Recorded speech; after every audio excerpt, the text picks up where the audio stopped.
Olá! Na aula de hoje vamos discutir a gestão na EAD. Como coordenar, animar, avaliar uma equipe para a produção de educação à distância no espaço de uma organização que aprende. De que forma o planejamento da educação à distância pode se inserir no planejamento estratégico da organização. A educação à distância, como sabemos, é uma modalidade educacional muito utilizada no espaço que aprende, seja esse o espaço da escola ou da empresa. Como um dispositivo formativo, a educação à distância permite educar pessoas e sujeitos geograficamente dispersos a partir do uso de tecnologias de comunicação e de informação e de mídias variadas. É possível utilizar várias mídias, mas o que é uma mídia? Mídia é exatamente o suporte que faz a informação circular a partir de várias linguagens que são formas de expressão. Por conta dessa potencialidade e dessa riqueza informacional, a educação à distância se concentra hoje como um grande dispositivo formativo nas organizações que aprendem. Os sujeitos podem estar geograficamente dispersos e, ao mesmo tempo, se comunicando numa grande rede. Podemos utilizar, dentre as mídias variadas, o impresso, a mídia audiovisual e, mais especificamente, os recursos da internet, através das técnicas e processos de learning. Seja qual for a mídia utilizada, é importante cuidar bem da gestão desse processo. Vamos entender um pouco mais sobre o conceito de gestão? A gestão envolve todo o processo: planejamento, implementação, coordenação, acompanhamento, avaliação, de ação decisória e estratégica para que a organização atinja seus objetivos e metas. Em outras palavras, a gestão é sempre orientada pelo planejamento estratégico da organização. Como vimos, não dá para pensar a gestão apenas cuidando do planejamento inicial. Gestão envolve desde o planejamento, execução, acompanhamento e principalmente a avaliação. Não podemos nunca separar os projetos de aprendizagem organizacional do planejamento estratégico da organização. Como sabemos, a aprendizagem é cada vez mais recurso estratégico. Se eu cuido da aprendizagem dos colaboradores na minha organização, eu estou cuidando da aprendizagem organizacional. Logo, eu consigo ter ativos mais eficientes e me manter no mercado de forma mais competente. Vamos agora entender um pouco como elaborar um planejamento para gestão em EAD. O projeto de EAD envolve desde o diagnóstico até a avaliação.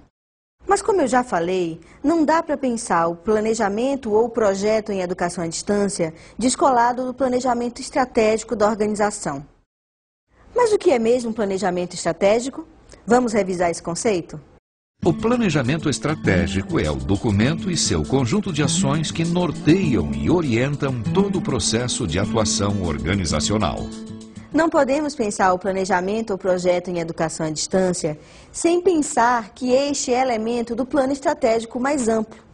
Não dá para educar na organização que aprende se esse ato não for intencional e se esse também não for legitimado, valorizado e orientado pelo planejamento estratégico. O planejamento estratégico, conforme já falamos, é o planejamento geral da organização. Dentro desse contexto, a organização precisa ter intencionalidade de formar seus colaboradores de forma interessante, que agregue valor à própria organização e que imprimam resultados qualitativos. Nesse sentido, temos que atentar para o perfil do gestor. O gestor não pode ser mais esse profissional centralizador, aquele que acredita que só ele sabe e que cabe aos colaboradores apenas executarem suas ordens. O gestor na contemporaneidade, para trabalhar com aprendizagem organizacional, precisa ser um líder, precisa liderar coletivamente uma equipe, precisa aprender com seus colaboradores e agregar valor e valorizando as competências de todos os colaboradores. O gestor na contemporaneidade, ou seja, o gestor nas práticas de educação à distância, precisa saber articular saberes, precisa saber valorizar a diversidade cultural dos seus colaboradores, valorizar a história de vida, os valores éticos, estéticos e políticos de todo o grupo. Não cabe mais gestar na EAD e gestar na sociedade da informação de forma autoritária e linear. É preciso estar preparado para enfrentar as incertezas desse tempo contemporâneo. E para gestar bem uma equipe de EAD, vamos trabalhar a partir do conceito de estratégia do Edgar Morin? Vamos ver então o que o Edgar Morin tem a nos dizer? A estratégia é a capacidade de juntar o máximo de certezas para enfrentar a incerteza. O que seria então juntar o máximo de certezas para enfrentar a incerteza? Conforme sabemos, a sociedade da informação ela é muito dinâmica. Cada dia aparece uma novidade do ponto de vista da ciência ou da própria tecnologia. O mercado se transforma a todo tempo. Então não dá para ser um gestor simplesmente presos a programas baseados no conceito de eficiência e eficácia. Por outro lado, eu não posso deixar de lado a questão do planejamento. Eu não posso gerir sem planejar. Mas o que seria então planejar? O Edgar Morin lindamente nos diz, é juntar o máximo de incertezas. Mas essas certezas precisam estar preparadas para enfrentar a incerteza. Vamos ver então como fazer um planejamento para a educação à distância baseado nesse princípio? O planejamento de EAD envolve desde a construção do documento, que é o projeto propriamente dito, até a sua execução e a sua avaliação. Planejar é exatamente organizar toda a materialidade da ação, acompanhar essa materialidade da ação e, consequentemente, avaliar os processos e os produtos. Para planejar em educação à distância, vamos seguir alguns elementos fundamentais? Elementos do projeto. Contexto e perfil dos aprendentes. Antes de planejar qualquer programa para educação à distância na organização que aprende, eu preciso, antes de qualquer coisa, saber qual é o problema e a necessidade do meu colaborador ou do meu cliente. Não dá para começar a planejar sem entender qual é o perfil desses aprendentes. Qual é o perfil sociocognitivo desses aprendentes? Como que essas pessoas aprendem? Quais são as suas estratégias para aprender mais e melhor? Esse perfil sociocognitivo é fundamental. Além deste, precisamos entender qual é o perfil sociopolítico e cultural dos aprendentes. Eu preciso mapear, listar e diagnosticar qual é o contexto cultural onde estes aprendentes estão inseridos. Numa mesma organização, mesmo que eu tenha o mesmo projeto e a mesma missão, eu tenho que ter consciência da diversidade dos aprendentes. As pessoas não aprendem do mesmo jeito. Então, quanto mais eu puder mapear os seus estilos e perfis de aprendizagem, mais eficiência terá o meu projeto de educação. Competências. Após fazer o diagnóstico, mapeando exatamente o perfil sociocognitivo e político-cultural dos aprendentes, eu preciso mapear quais as competências que o meu projeto deseja mobilizar. Afinal de contas, criar e mobilizar competências é o objetivo principal de qualquer projeto educacional. Sabemos que toda solução requer dos aprendentes a mobilização de novas competências, ou seja, um ser competente é aquele que consegue resolver problemas dentro do contexto da sua própria ação. Então, eu preciso entender exatamente qual é o objetivo do projeto educacional e que tipo de competências eu desejo mobilizar. Quem planeja em educação à distância precisa listar as competências que irão ser mobilizadas, porque a partir deste mapeamento é que iremos dar encaminhamento aos outros elementos de um projeto. Objetos de aprendizagem. Após mapear as competências que gostaríamos de mobilizar, nós precisamos agora elaborar os objetos de aprendizagem. Mas o que são objetos de aprendizagem? Este conceito é um conceito que aparece por conta das tecnologias digitais de comunicação e de informação. Essas tecnologias permitem que criemos recursos didáticos reutilizáveis, ou seja, extratos de texto, de som, de vídeo, de imagens. Todos esses extratos eles podem ser combinados e recombinados e reutilizados em programas diferentes de educação.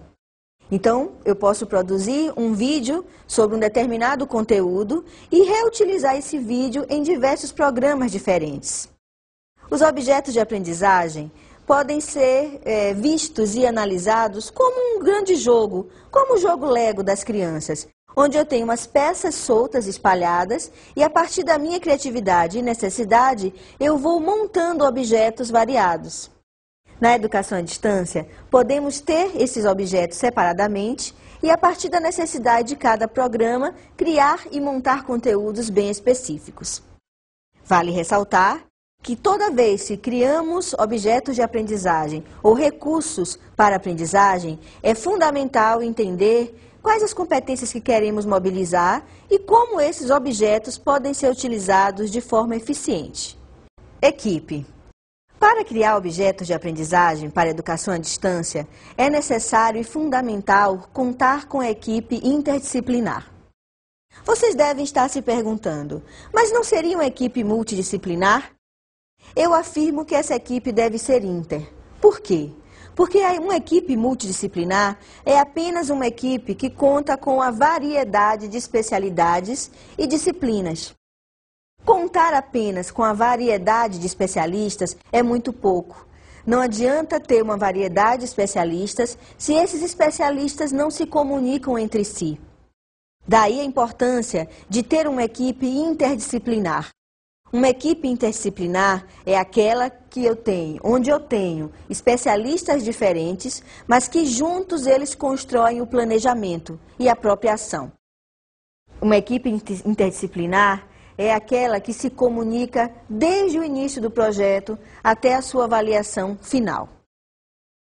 É importante que essa equipe seja gerida com muita clareza, com muita competência e que estes saberes diversos juntos somem e criem objetos de aprendizagem criativos e interessantes. Atividades. De posse dos objetos de aprendizagem, podemos criar atividades específicas. Eu costumo sempre dizer que as atividades têm um lugar especial na elaboração de um projeto de educação à distância. São as atividades que fazem as competências serem mobilizadas na prática. Eu preciso, a partir das competências que eu mapeei, criar com muita intencionalidade pedagógica atividades que concretamente possam mobilizar essas competências. Se eu quero, por exemplo, que o sujeito tenha capacidade de argumentar, eu tenho que criar atividades onde ele se insira dentro de processos argumentativos, onde ele precise realmente debater, causar embates com o outro e, a partir daí, desenvolver a sua argumentação. Logo, eu não posso simplesmente utilizar para este fim simplesmente a leitura de textos, porque apenas lendo textos eu nunca vou mobilizar uma competência de argumentação. Eu preciso criar situações de aprendizagem para que esse sujeito possa debater com o outro. Daí, a gente pode lançar mão dos recursos de comunicação e de informação das tecnologias digitais. A exemplo dos fóruns de discussão, chats, diários de bordo, enfim, diversos meios e canais comunicacionais. Mas as atividades na EAD não podem simplesmente ser baseadas só na lógica da dialógica e da argumentação. É preciso também pensar e arquitetar atividades de autoaprendizagem, ou seja, atividades que os sujeitos possam aprender a partir da mediação com o objeto de aprendizagem ou recurso didático. Muitos sujeitos, principalmente os adultos, preferem o estudo autônomo, ou seja, preferem interagir com os objetos de aprendizagem, com os materiais didáticos e, a partir daí, construir seus conceitos e a sua aprendizagem significativa. Contudo, a gente deve também investir na aprendizagem colaborativa, que, juntamente com a autoaprendizagem, vai proporcionar situações diversas onde esses aprendizes podem mobilizar suas competências de forma mais segura, de forma mais interativa. Então, vamos usar bastante a criatividade e desenvolver atividades variadas. Atividades individuais, baseadas na autoaprendizagem, atividades em duplas, em equipes, atividades que possam ser utilizadas dentro do contexto das comunidades de prática, enfim.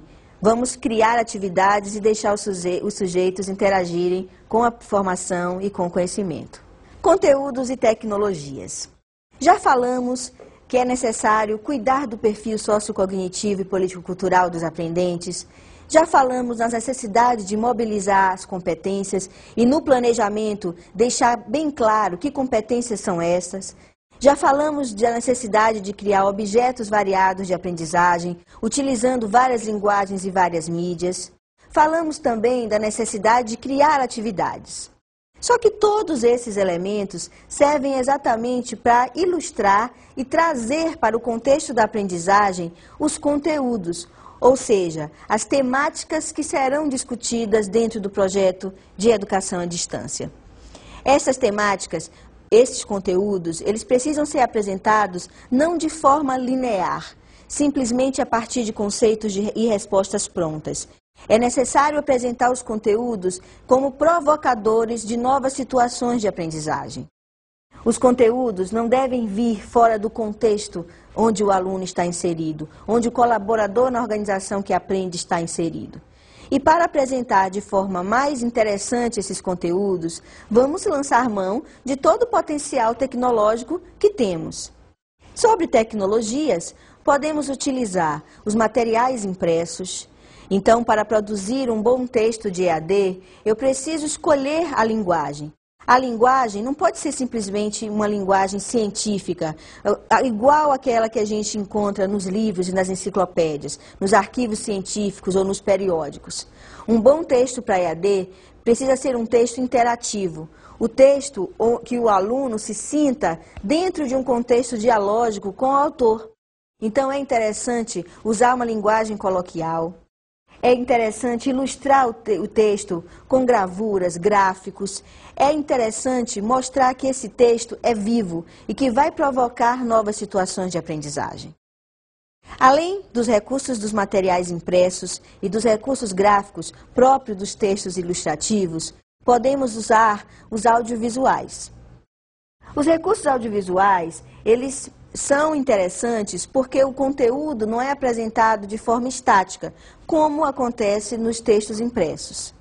Com o audiovisual, podemos lançar mão de imagens estáticas, imagens dinâmicas, situações de rua, do cotidiano, podemos trabalhar com entrevistas, desenhos animados, charge, ou seja, os recursos da imagem podem potencializar sentidos e significados interessantes. E logo, a aprendizagem será promovida de forma mais lúdica e interessante. Além das tecnologias do material impresso e das tecnologias audiovisuais, a exemplo do vídeo e da TV, podemos usar as tecnologias de comunicação e de informação, as tecnologias digitais. Usar a internet, usar os ambientes virtuais de aprendizagem, usar o CD multimídia, enfim.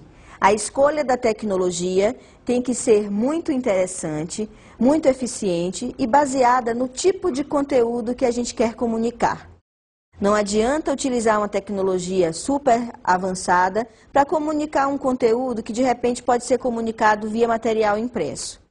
Escolher a tecnologia vai depender do tipo do conteúdo e de que situação de aprendizagem a gente quer promover. E mais do que isso, precisamos escolher a tecnologia a partir da infraestrutura da organização que aprende. Claro que se a organização que aprende não dispõe de tecnologias para executarmos o nosso projeto de educação à distância, não tem sentido colocá-las no planejamento inicial. Vamos agora discutir a avaliação. Esse elemento apareceu no final da nossa sequência, não porque ele seja o último. Tá? É bem importante deixar bem claro que quando começamos a planejar, já estamos avaliando. Quando eu coloquei que precisávamos cuidar e mapear o perfil sociocognitivo e político-cultural dos aprendentes, nós já estávamos avaliando. Ou seja, a avaliação não é um elemento estanque e pontual, ele deve ser um elemento processual. Eu começo a avaliar desde o momento que eu faço o diagnóstico, até o momento que eu seleciono os conteúdos, as atividades, as tecnologias, a partir do momento que eu mapeio as competências e ao passo que eu aplico o meu projeto, eu preciso contar com avaliação processual. Então não basta oferecer um programa educativo e no final avaliar a aprendizagem dos alunos. Isso não é avaliação, isto é exame. Avaliar é exatamente acompanhar a aprendizagem dos alunos e a aprendizagem de todos os sujeitos envolvidos e tomar decisão sobre esse diagnóstico. É importante acompanhar, fazer o diagnóstico da aprendizagem e tomar decisões. Se o sujeito aprendeu, vamos continuar o programa, vamos continuar no exercício das atividades. Mas se o sujeito ainda não aprendeu, eu preciso fazer com que o meu planejamento tenha essa flexibilidade. Daí, eu tenho que pensar em novos objetos de aprendizagem, em articular novas atividades, em lançar mão de novas disposições de conteúdos para que este sujeito aprenda. Não basta simplesmente aplicar o programa como um todo e depois examinar e dizer se o sujeito foi aprovado ou reprovado. Isso não é avaliação, isso não é educação construtivista. É importante que na organização que aprende, a avaliação seja sempre formativa. Ou seja, que instrumentos são estes de avaliação? As próprias atividades são instrumentos de avaliação. Então, se eu crio uma situação de aprendizagem e que a partir dessa situação de aprendizagem o sujeito vai produzir o conhecimento e pode expressar esse conhecimento em vários produtos, seja na produção de textos, na produção de documentos oficiais, na produção de projetos e estratégias. Eu tenho que avaliar exatamente esse processo e não simplesmente deixar para avaliar no final. Aí eu não estarei avaliando. Avaliar em educação à distância envolve desde a avaliação dos sujeitos que estão aprendendo, até as ações dos formadores e a qualidade dos produtos gerados nesse contexto. Avaliar em educação à distância envolve não só a avaliação da aprendizagem, mas como a avaliação do próprio projeto como um todo. É importante avaliarmos se aquele objeto de aprendizagem escolhido foi suficiente, se foi interessante, se realmente potencializou a aprendizagem. É importante avaliar se as tecnologias foram bem utilizadas, se foram propícias, se estavam na hora certa, no lugar certo. Então, precisamos criar indicadores para avaliar, instrumentos para avaliar e envolver todos os sujeitos. A avaliação não é apenas do formador para o aprendente, mas é do aprendente para o formador. Envolve toda a questão operacional. O gestor precisa contar com a avaliação em todos os elementos de um projeto. Então, gente, não dá para planejar uma estratégia de educação à distância simplesmente com um perfil linear de organização. É interessante contar com uma equipe interdisciplinar e para refletir um pouco sobre essa necessidade do trabalho em equipe e do trabalho colaborativo, vamos observar o que o João Cabral de Melo Neto tem a nos dizer? Um galo sozinho não tece uma manhã. Ele precisará sempre de outros galos. De um que apanhe esse grito que ele e o lance a outro. De um outro galo que apanhe o grito de um galo antes e o lance a outro. E de outros galos que com muitos outros galos se cruzem os fios de sol de seus gritos de galo, para que amanhã, desde uma teia tênue, se vá tecendo entre todos os galos. Belo poema, hein? Este poema nos inspira a pensar que nós, gestores, não podemos trabalhar sozinhos. Temos que contar com todo um processo interdisciplinar de conhecimento. O projeto em EAD, ele é um elemento do planejamento estratégico.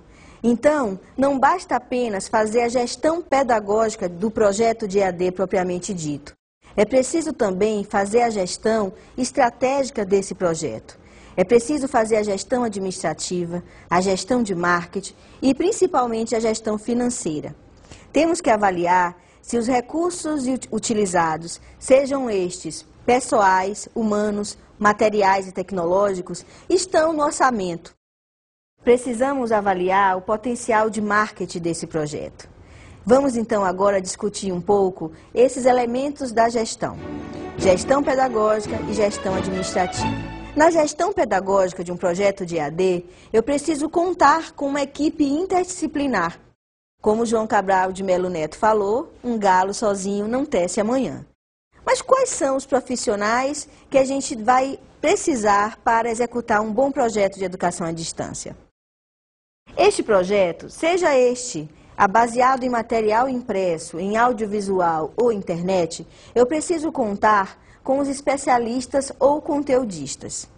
Não gosto muito desse nome conteudista, prefiro trabalhar com o termo especialista. Todo projeto de EAD precisa ser legitimado por um conteúdo concreto e validado e legítimo. Um pesquisador, um especialista, bem selecionado, é aquele que tem legitimidade, é aquele que domina o conteúdo e que, a partir da pesquisa e do estudo, pode nos deixar mais confortáveis. Então, se você quer oferecer um curso, seja ele de que área for, selecione um bom especialista, um profissional que esteja inserido não só no campo acadêmico, mas também no campo da pesquisa e do mercado. De posse do conteúdo que vem do professor especialista, esse conteúdo geralmente é um texto em documento, mas esse texto, muitas vezes, ele não está pronto para ser utilizado como objeto de aprendizagem. É preciso chamar e convocar mais um profissional, que é o desenhista instrucional ou o desenhista didático.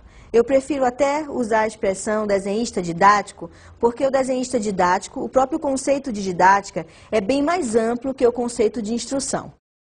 Todos nós sabemos que a instrução é apenas parte de um elemento didático do processo de ensino-aprendizagem. O que é que vai fazer, então, o desenhista didático ou o desenho didático? De posse do conteúdo que vem do professor especialista, o desenhista didático vai arquitetar o percurso de aprendizagem para que o aluno possa entender melhor aquele conteúdo.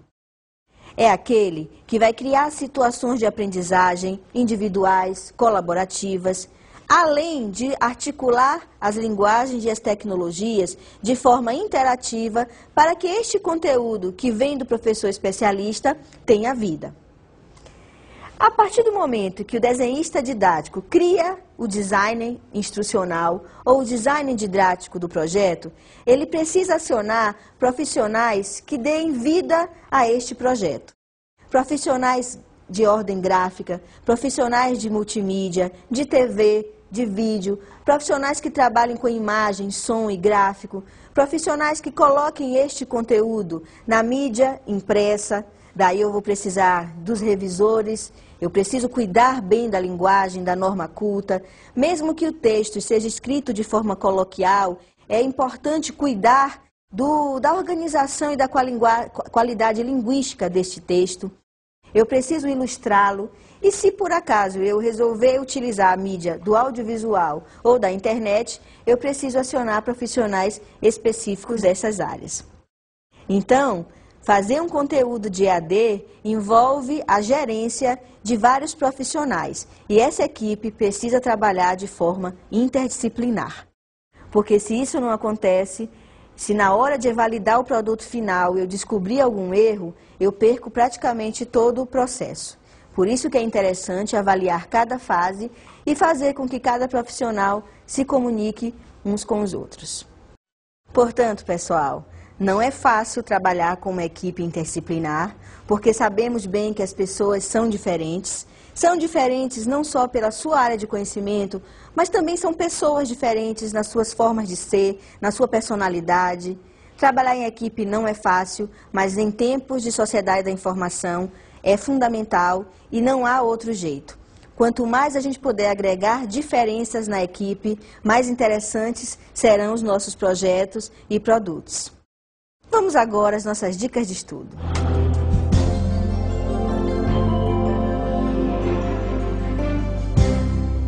Minha dica de estudos para vocês é a seguinte. Estudem o livro Educação Online, da editora Loyola, organizada pelo professor Marco Silva. Além deste livro, acesse o site da ABED, Associação Brasileira de Educação à Distância. Neste site, vocês vão encontrar experiências variadas, tanto no cenário corporativo, quanto no cenário acadêmico e escolar. Além disso, acessem também o site do Universia Brasil. É um site que busca experiências universitárias do mundo inteiro. Bons estudos e até a próxima!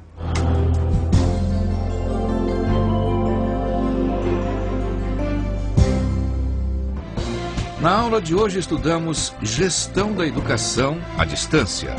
Vimos que para fazer um planejamento em educação à distância, este planejamento não pode estar descolado do planejamento estratégico da organização.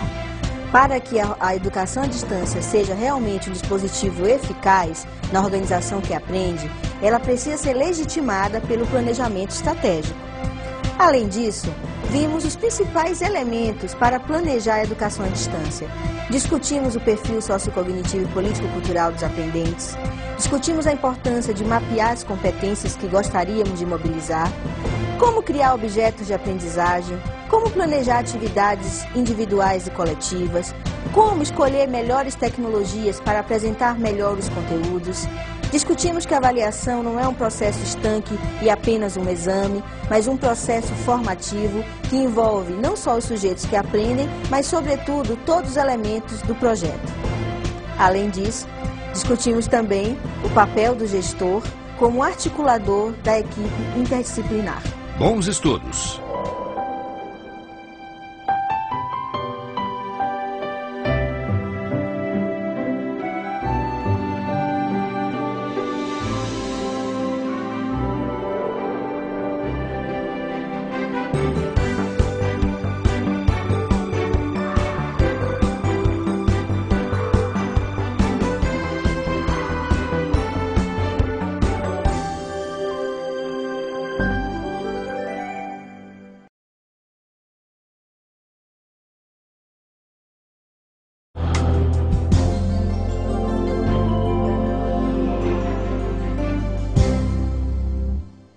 Olá, colega! Na aula de hoje discutimos como fazer gestão em EAD.